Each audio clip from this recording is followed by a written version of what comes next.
Welcome back to another technical deep dive here in the Debug Zone.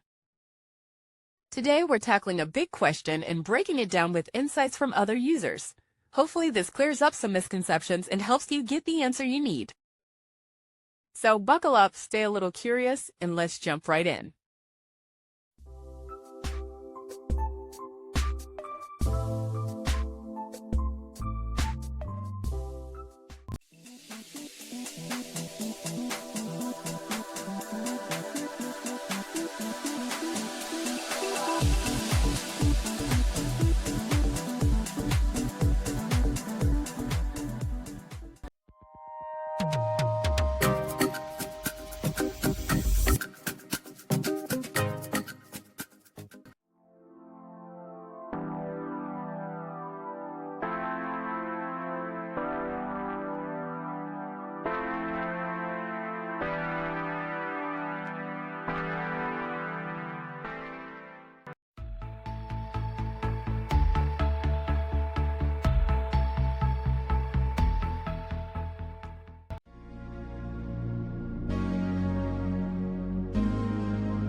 And that's a wrap.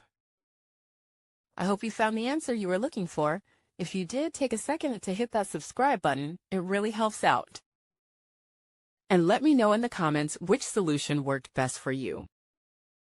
See you next time in the Debug Zone.